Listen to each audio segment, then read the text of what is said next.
Now, the second thematic area I'll talk about, number 5, is economy. So the next 3 items will be on the economy. So number 5, and this is why I actually came this afternoon to do this. Nigeria simply cannot afford to have subsidies removed on PMS and FX at the same time. Petrol and motor spirit, or petrol, or fuel, is critical to our economy, and so is foreign exchange, since we're essentially an import-dependent economy. Let me explain using this very painful illustration to, buttress my point this afternoon. Cancer patients, one of the ways physicians treat cancer is what is called chemotherapy. So, and chemo, is basically poison. It's chemicals that they administer, to patients. But how do doctors do this? They take a syringe, of a syringe, and take a little of the chemicals, and they mix it in a volume of water to dilute the potency, the power, to dilute it. It is after that, like a drip. The way they put a drip, attach a drip to a sick person, and the water from the drip gets into the intravenous, gets into the body of the sick patient, gradually. That's how chemo works. But you know what I experienced in March or February early this year? I went to see a friend of mine whose wife was hospitalized at one of the big hospitals in Abuja. A nurse came, resumed on duty one morning, and saw the prescription. Now, got an injection or a syringe, and took the chemicals directly, without mixing it, without dilution, and injected this lady who had cancer. You know what happened? The lungs collapsed. And when I saw this lady, when I saw her left arm, I actually thought it was fire that burnt the left arm, because the arm was burnt, but it wasn't fire. It was the result of the chemical, the chemo, that burnt the arm. I'm sad to report the lady actually died eventually. So President Bola Ahmed Tinubu, by removing FX and PMS subsidies at once, you did exactly what that nurse I just described did. If Nigeria were to be a cancer patient, the lungs have collapsed, the kidneys are gone, the liver is gone, the heart is actually attached to machines on life support. That's where Nigeria is currently. I have seen hunger and sufferings across Nigeria I've never seen in my entire life.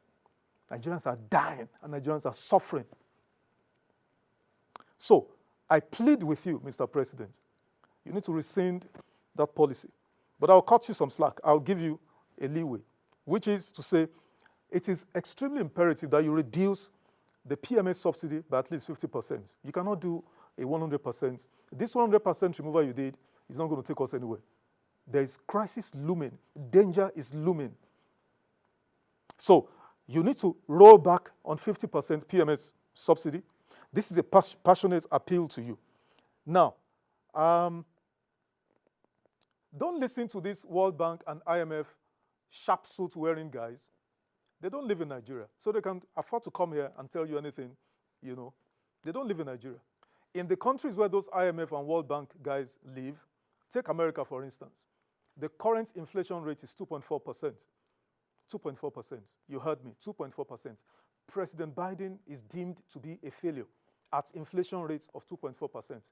Of course, Nigerian inflation rate is over 34%. Food inflation is well over, close to 50%. Compare that. In the UK, inflation rate is 1.7%, and yet it is complaints galore. So do not listen, taking the dictates or directives of this World Bank and IMF is what has brought us to where we are. The UK and America that I mentioned, with this low, very low rates of inflation, don't forget they also have heavily subsidized transportation, heavily subsidized healthcare, heavily subsidized housing, security, and all of that. And we do not have that here. So, Mr. President, I plead with you once again, as the father of the nation, your people are dying of hunger. People are suffering. Please, do something. The next point here, which is number 6, under the economy, very critical. I have been around the world fairly well. I have not seen a developed economy that does not have a robust integrated mass transportation system, which includes road, rail, and waterways. Air transport is basically for the middle class and the rich. But for the masses, who are the engine, I just told you the statistics in China, of MSMEs. For the masses, the everyday worker, it is the roads, the rail, especially the rail, and waterways. We don't have the rail system here. We're thinking of starting. We don't have it here. So now, let's focus on the roads. So, as a matter of grave urgency, Mr. President, I would advise that you order 5,000 petrol and diesel-based buses from Innocent local manufacturers, Innocent, Nord, and all the other, Meccano, and all this, Geely, I would advise you urgently. Because the presidential initiative on CNG buses is weird, and it is something that I find extremely ridiculous. I cannot understand it. I've tried to wrap my head around it and make sense of it, but I can't. Because the thinking behind it, is way beyond me. And let me use a local analogy. It's like a farmer. What we have done with the CNG, is like a farmer who has sons, and then they harvested yam from the farm and brought it home. And the son says, "Oh, Daddy, we're hungry. We need to eat." And the father says, "No, I need to sell the farm. I need to sell the yams. When we sell the yams, and then we earn money, then we use that to buy yam before we can eat." I'm sure that does not make sense to any of my viewers, anybody listening. We have crude oil, and PMS is a derivative of crude oil. And we have vehicles. The 13 million vehicles on Nigerian roads currently, are majorly, petrol or diesel-based. But we want to abandon that to go get CNG, compressed natural gas, to get that. Are we not going to spend money on CNG? Even if you say it's cheap, fine. What about the kit? The kit we do not manufacture. So we're going to import the kits. So Nigerians will spend money to get the kits and move to CNG. Why? What about the crude oil and the PMS? Are we moving away from fossil fuels? If we're moving away from fossil fuel, that's why I said the entire policy about this presidential initiative on CNG is a ridiculous one. And I'm being careful, trying to be delicate with my words, my choice of words, because I could use stronger words than that. Dangote just built a $20 billion crude oil refinery in Lagos to produce PMS. Why did he do that? If we're moving away from PMS or diesel. Nigeria has 4 refineries. Under President Buhari in 2019, we gave $1.5 billion to an Italian firm to turn around, and they're still turning it around. It will never end anyway, to turn around the Port Harcourt refinery. Why are we doing that? I mean, like I said, it does not make sense to me. We have the resources, we have the derivatives to power our economy, but we're abandoning it, listening to these IMF guys and World Bank guys. And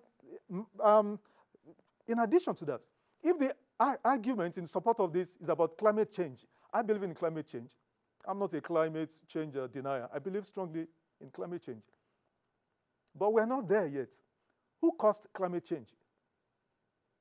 Who are the people who depleted the ozone layer? The Western world and the Eastern.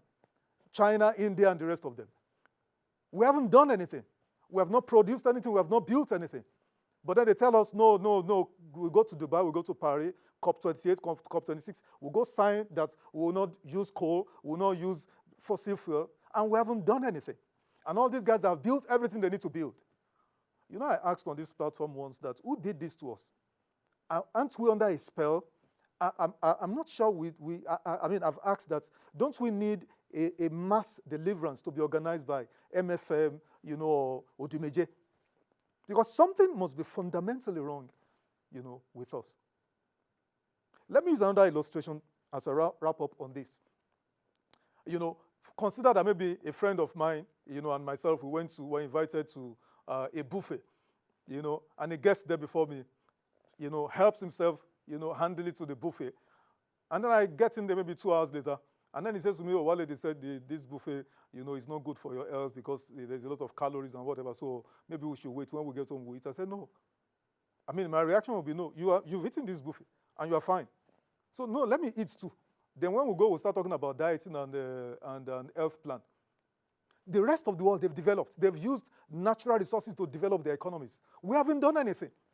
But we're following them sheepishly to go sign off that what God gave us to develop our people, our economy, we're not doing it. Something is wrong with us.